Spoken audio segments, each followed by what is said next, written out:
Everyone and welcome to Doon Officers Academy. RAMC के हम previous year question करने वाले हैं। इससे पहले हम कुछ प्रीवियस ईयर क्वेश्चन ऑलरेडी कर चुके हैं। So in case you have not seen that video, do watch those videos because that will be really helpful if you are preparing for RAMC examination. In fact आप कोई भी exam दो, बहुत जरूरी है कि आप उसके जो प्रीवियस ईयर क्वेश्चन है वो जरूर सॉल्व करो, क्योंकि आपको एक आइडिया पता चल जाता है कि आपकी प्रिपरेशन किस तरीके की है और कैसे क्वेश्चन आने वाले। If there is a huge gap between that तो आप उसको, क्योंकि टाइम है, कवर कर सकते हैं, राइट। और अपनी प्रिपरेशन जो है वो उसी के अकॉर्डिंग आप अपनी प्रिपरेशन स्ट्रीमलाइन कर सकते हैं, राइट। सो अगेन, जिस तरीके से हमेशा क्वेश्चन किए जाते हैं कि I will write down the question, pause the video, ठीक है, या फिर आप एक स्क्रीनशॉट ले सकते हैं उस क्वेश्चन का, फिर अपना टाइम लेके आप उसका आंसर एक जरूर निकालें, रिगार्डलेस कि आपने वो कॉन्सेप्ट पहले पढ़ा है या नहीं पढ़ा है, पर एक बार आप अटेम्प्ट जरूर करो, ठीक है। आपका जो आंसर है write it down in a piece of paper, और एल्स एक आप नोट भी बना सकते हो वीडियो के साथ साथ, क्योंकि जब आप एग्जाम के कुछ टाइम पहले रिवाइज करते हो तो इट इज़ रियली इंपॉर्टेंट कि आपके पास शॉर्ट नोट्स हो। अगर आपने बहुत लेंदी नोट्स बनाए हैं तो आपको जब when you are going through that तो आपके लिए बहुत डिफिकल्ट होता है बहुत सारी चीजें कवर करना कम टाइम पे, right. So we will start off with question number 1 today. Now it is do as directed. ऐसे क्वेश्चंस अगर आप आरएएमसी में देखोगे हमेशा से ही आए हैं, राइट। आपको एक सेंटेंस दिया होगा and then there is a instruction that is given to you, और आपको जो ब्रैकेट में जिसमें आपको कन्वर्ट करना है वो सेंटेंस वो ब्रैकेट में दिया होगा। For example, there is a word that is sorry a sentence that is given to you, तो उस सेंटेंस को आपको ब्रैकेट में दे रखा है इंटेरोगेटिव में चेंज करना है। So you will change that into interrogative sentence. तो इसके लिए आपको कुछ बेसिक चीजें जैसे कि डायरेक्ट इनडायरेक्ट स्पीच हो गया, या फिर आपका एक्टिव पैसिव वॉइस हो गया, और इल्स आपने टाइप ऑफ सेंटेंस पढ़े होंगे, है ना। आपके इंटेरोगेटिव सेंटेंसेस होते हैं, इंपेरेटिव सेंटेंस होते हैं। तो ये कुछ बेसिक चीजें हैं जो आपको पता होनी चाहिए। रूल्स क्या होते हैं उसको चेंज करने के लिए। Once you are familiar with all those rules या फिर जो कॉन्सेप्ट्स है, तो आप बहुत आसानी से क्वेश्चन सॉल्व कर सकते हो, right. So we will start with the first question today. She said,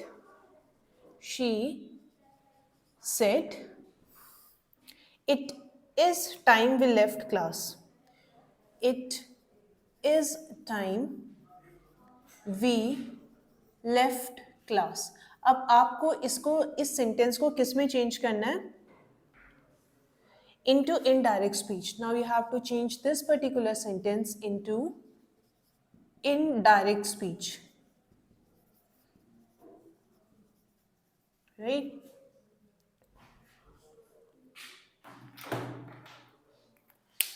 Now look at the sentence here. It is given in direct speech. Direct और indirect speech क्या होता है? Direct speech मतलब जो भी whatever been said by the speaker, जब आप उसमें कोई change नहीं करते और as it is उसको आप when you put it forward, then that is direct speech. मतलब सीधे जो बोला गया है वही आपने as it is बोल दिया, then that is direct speech. Indirect speech का मतलब होता है जो speaker के words हैं, जो speaker ने quote किया है उसमें आप changes लाते हो, और वो change किसके अकॉर्डिंग लाते हो? डिपेंडिंग अपॉन काफी 2-3 चीजें हैं जो आपको ध्यान में रखनी है। फर्स्टली आपका टेंस आप चेंज करते हो।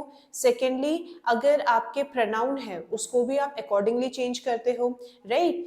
दिस बिकम्स दैट, ही का हिज हो जाता है, right. So everything is been covered in details in a video. Active और पैसिव वॉइस या फिर आप डायरेक्ट या इनडायरेक्ट स्पीच सर्च करेंगे तो आपको दून ऑफिसर्स एकेडमी में वो भी वीडियो मिल जाएगी। गो थ्रू दैट, क्योंकि वो टॉपिक में आपको एक टेबल के फॉर्म में समझाया गया है कि आप किस तरीके से प्रोनाउन हो गया या फिर आपके टेंस हो गए कैसे चेंज करते हो। ये चीज़ आपको ज़रूर पता होनी चाहिए, क्योंकि ये आपके कुछ ग्रामर रूल्स हैं जो आपको डायरेक्ट को इनडायरेक्ट स्पीच में कन्वर्ट करने में हेल्प करते हैं। तो अब यहाँ पे होना क्या चाहिए था? She said. Now here said का मतलब क्या हो गया? पास्ट में है। It is time we left class. It is time we left class. तो आपका ये जो कोटेशन है, राइट, मतलब जो स्पीकर ने बोला है, जो ये बात कोट कर रहा है, उसको आप चेंज करना है। तो she said, है ना। अब आप क्या रिमूव करोगे? कॉमा, और आपका जो डबल इन्वर्टेड कॉमा है that is also you will remove. इसी डबल इन्वर्टेड कॉमा को आप क्या बोलते हो? इसको हम रिपोर्टेड स्पीच भी बोलते हैं, या फिर इसको हम कोटेशन मार्क भी बोलते हैं। कोटेशन मार्क का मतलब क्या है? जो कोट किया गया है उसको हमने एक मार्क के अंदर रखा। So she said that it is, it becomes was, it was time that, sorry, it was time they had left the class. ठीक है, क्या क्या आपने चेंज किया? सेट के बाद जो आपका कॉमा और आपका कोटेशन मार्क होता है, यू रिमूव दैट. वो किससे रिप्लेस करते हैं आप? दैट से. जो आपके कोटेशन मार्क के अंदर जिस टेंस में दिया गया है, आप उसको क्या करते हो? दूसरे टेंस में कन्वर्ट करते हो. ठीक है, ये आपका क्या था? This part was simple past, तो आपने इसको किस में किया? पास्ट परफेक्ट में. Right, go through the table. जो वीडियो में जो आपका टेबल है उसको आप कहीं पे ड्रॉ करके अपने पास रखो as a note. That will be really helpful. ठीक है, वो आपको बहुत काम आएगा जब आप डायरेक्ट इनडायरेक्ट स्पीच के क्वेश्चंस आते हैं. Right, so the answer should be she said that it was time they had left the class. Alright, next question पे आ जाते. अच्छा, it is left class, right? So no need of the. Right, next is he is one of the best athletes in the country. He is one of the best athletes in the country. Right, now you have to change it into comparative form. You have to change it into what? Comparative form.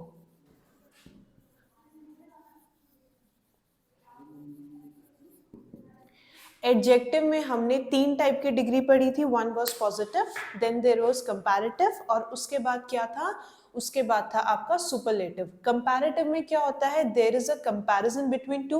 In superlative आप क्या करते हो? किसी भी चीज का highest form आप express करते हो. मतलब इससे सबसे अच्छी कोई चीज है या सबसे वर्स भी कोई चीज है. Right, highest form of something. दे वो उसके लिए आप क्या यूज करते हो? Superlative degree. कंपैरेटिव डिग्री में आपको क्या करना है? कंपेयर करना है. Now look at the sentence here, he is one of the best athlete in the country.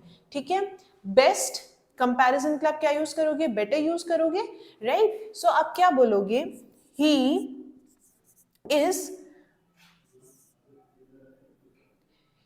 Is a better athlete than any other athletes in the country. All right, sentence क्या बोल रहा है आपका?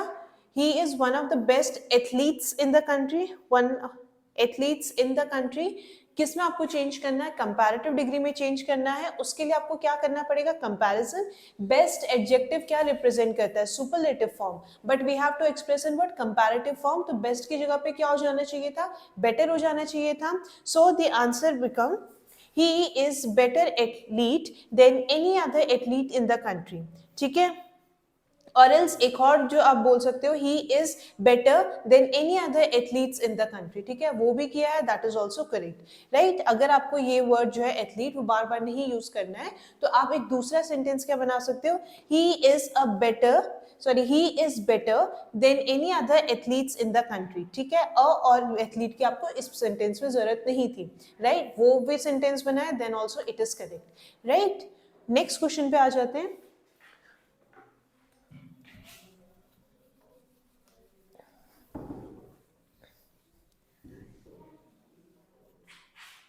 जो भी आपके पार्ट ऑफ स्पीच के अलावा जो आपका ग्रामर पोर्शन होता है, पार्ट ऑफ स्पीच में आपका आ गया नाउन, प्रोनाउन आ गया, वर्ब आ गया. राइट, एडजेक्टिव, एडवर्ब, इंटरजेक्शन या कंजंक्शन. इसके अलावा जो भी आपके टॉपिक होते हैं वो आपके ग्रामर सेक्शन में जो आते हैं वो भी आप कवर करोगे. Because if you will go through them once और ट्वाइस, तो आपको उसके कुछ कुछ क्वेश्चन आप प्रैक्टिस करो, आपको जो रूल्स होते हैं वो एकदम क्लियर हो जाते हैं. राइट, और वंस दैट इज क्लियर तो आपकी स्कोरिंग अच्छी हो जाती है. नेक्स्ट क्वेश्चन पे आते हैं.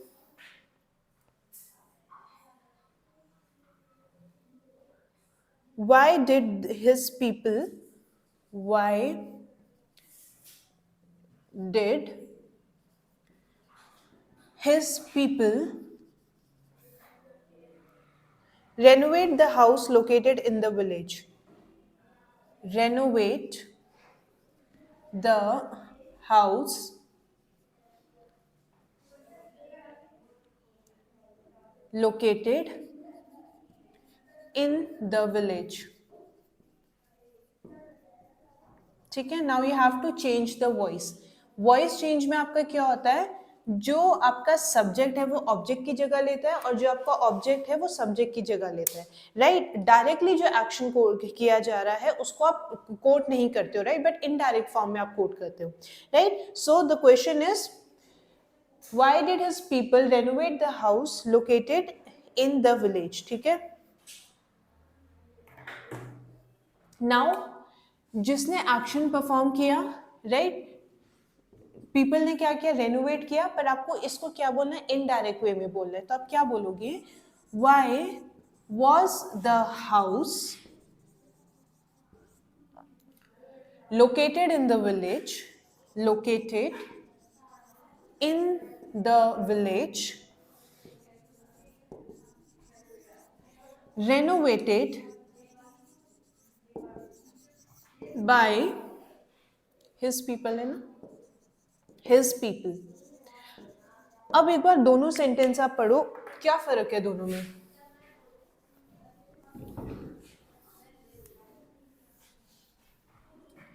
अब जो आपका पहला सेंटेंस है, जिन्होंने एक्शन किया वो आपने as it is directly quote कर दिया कि भाई लोगों ने हाउस रेनोवेट किया, राइट. लेकिन इसमें क्या बोला जा रहा है, जो घर था विलेज पे, है ना, जो आपका घर था गांव में, वो किसने रेनोवेट किया, लोगों ने, राइट. यहाँ पे आप स्टार्टिंग में ही जो एक्शन हुआ है वो कोट नहीं कर रहे हो, या फिर जिसने एक्शन किया है, जो सब्जेक्ट है, वो स्टार्टिंग में ना आके क्या हो रहा है, लास्ट में आता है. तो आपके सब्जेक्ट और आपके ऑब्जेक्ट की पोजीशन क्या है, इंटरचेंज होती है, right. So here you have to change the voice. Active और पैसिव वॉइस में इट ऑलवेज रिमेंबर, सब्जेक्ट और ऑब्जेक्ट की पोजीशन चेंज होती है. जो एक्शन डायरेक्टली सब्जेक्ट कर रहा है वो भी आपका चेंज होता है, right. So this was active and passive voice related question. Next उस पे आते हैं. So the next question is, everyone is a fan of Neeraj Chopra. Everyone is a fan of Neeraj Chopra. Now you have to change it into what? Interrogative sentence.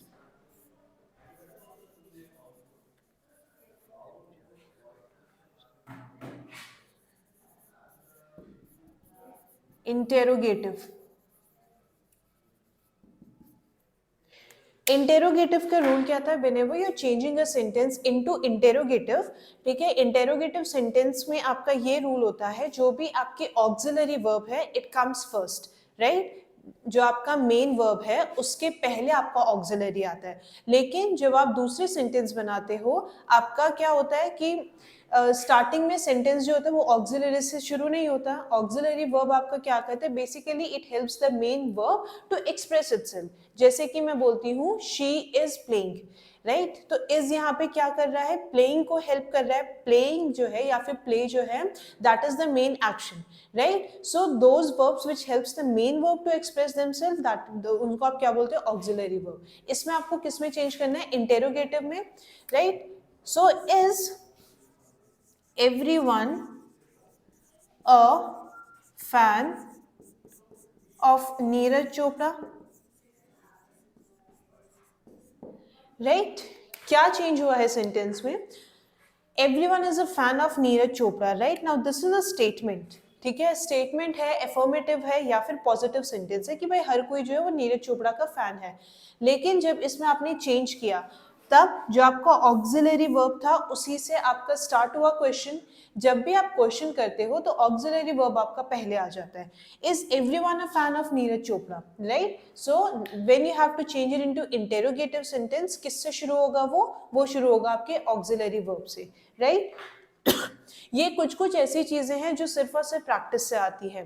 सिर्फ grammar rule पढ़ना is never enough, आपको उसको apply कैसे करना है वो भी देखना बहुत जरूरी है. So more over we are rather than solving the question, focus अभी हमारा क्या होना चाहिए कि आपकी क्या अप्रोच होगी क्वेश्चन को लेके, राइट। अब जैसे आपने ये देखा, इसमें आपने ये चीज याद रख ली या ये चीज आपको पता होनी चाहिए, इंटेरोगेटिव है तो आपको सबसे पहले क्या आ जाएगा, आपका ऑक्सिलरी वर्ब पहले आ जाएगा। तो ये जो छोटी डिटेल्स हैं, right, this might seems very small details, but जब आप एग्जाम में जाते हो तो ये कुछ चीजें हैं जो आपको बहुत कंफ्यूज करती है, राइट। नेक्स्ट क्वेश्चन पे आते हैं।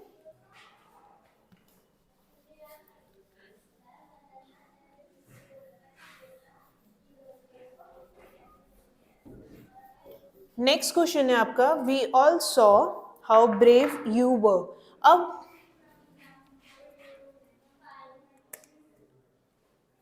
we all saw how brave you were.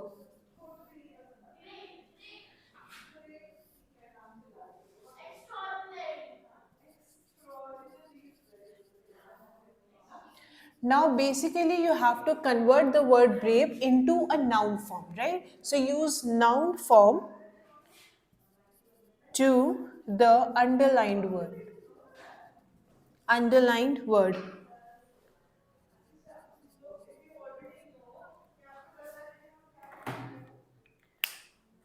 Right?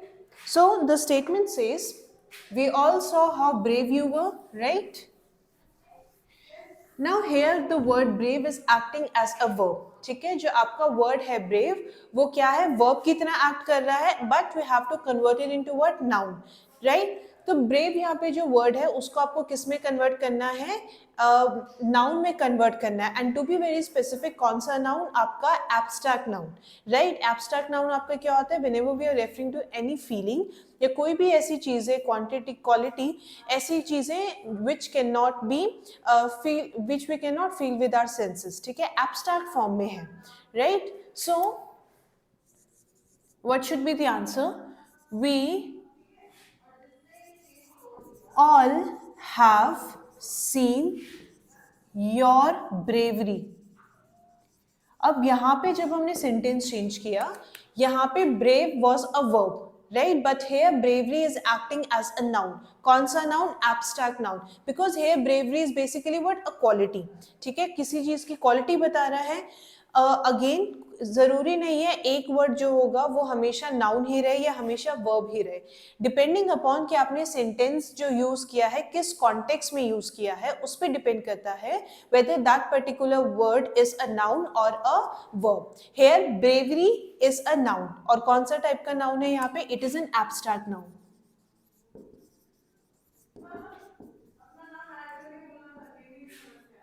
all right,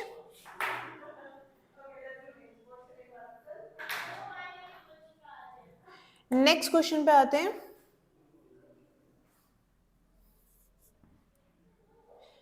He was given less time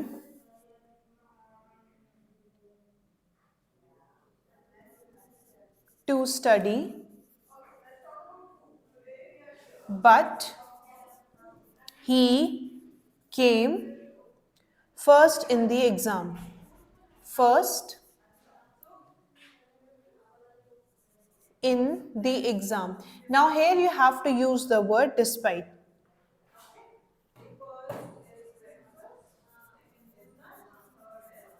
despite is basically a conditional sentence, ठीक है।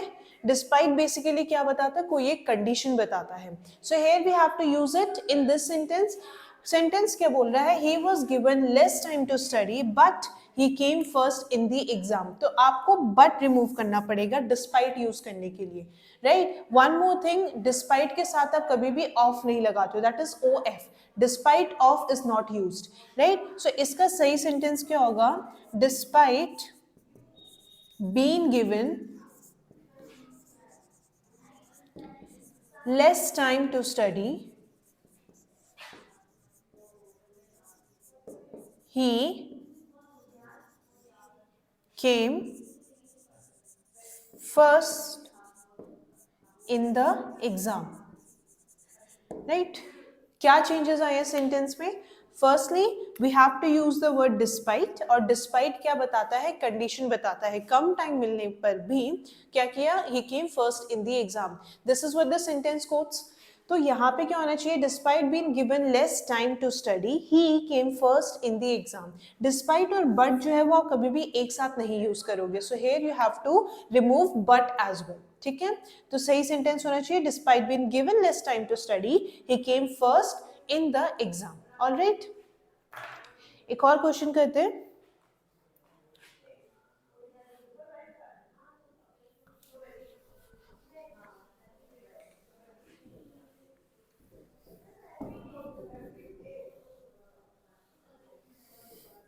Now next question is,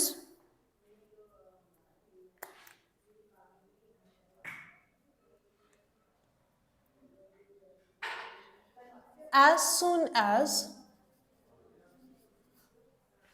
he threw the javelin, he started celebrating.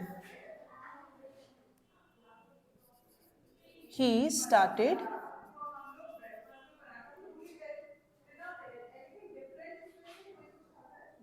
started celebrating.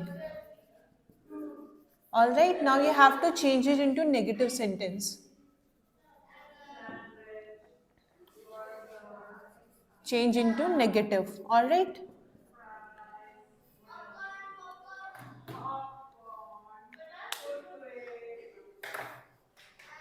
Now there are two ways that you can convert this into negative sentence.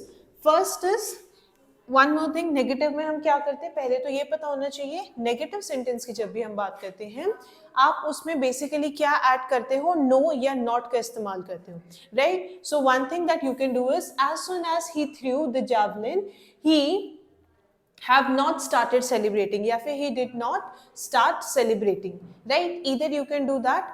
दूसरी चीज क्या कर सकते हैं, no sooner भी आप कर सकते हो, right? और no sooner के साथ आप क्या लगाते हो, we use had. So no sooner had he threw the javelin, he did not start celebrating. All right, इस टाइप के क्वेश्चन जो है आपको हमेशा देखने के मिलेंगे. The number of questions might very. ठीक है, कई बार आपके क्वेश्चंस क्या होते हैं, सिर्फ आपके 5 क्वेश्चन आए या फिर 1-2 क्वेश्चन आए कि एक सेंटेंस में आपको दे रखा है, then you are given 4 options, right. So ऐसी चीजें जो हैं आपको सिर्फ और सिर्फ प्रैक्टिस करने से आएगी. What you can do is, जैसे कोई भी आप एक टॉपिक करते हो, फॉर एग्जाम्पल आपने डायरेक्ट इनडायरेक्ट स्पीच की है, तो उससे रिलेटेड क्वेश्चन सॉल्व करो. Solve as many question as you can. जो भी आपने रूल पढ़े हैं उसको आप एक कंपाइल्ड फॉर्म में शॉर्ट नोट्स बना के भी आप रख सकते हो, बिकॉज अगेन आपको रिवाइज करने में यही नोट्स बहुत ज़्यादा हेल्पफुल होते हैं, राइट. एवरीथिंग आपका, आप डायरेक्ट इनडायरेक्ट स्पीच बोलो, पार्ट ऑफ स्पीच के, सॉरी डायरेक्ट इनडायरेक्ट स्पीच हो गया, एक्टिव पैसिव वॉइस हो गया, राइट. आपके टाइप्स ऑफ सेंटेंस जो है, ये हर एक चीज़ जो है वो आपको ऑलरेडी चैनल में मिलेंगे, आप वो वीडियो देख सकते हो, राइट. एक बार आपने वो सारी चीज़ें कवर कर ली है, then come back again to this video and then you can solve the questions, right. So this was all for today, but before leaving this session, अगर आप दून ऑफिसर्स अकेडमी के ऑफलाइन बैच से जुड़ना चाहते हैं तो जो आपको स्क्रीन पर नंबर दिए गए हैं, you can contact on those number and you can enroll yourself.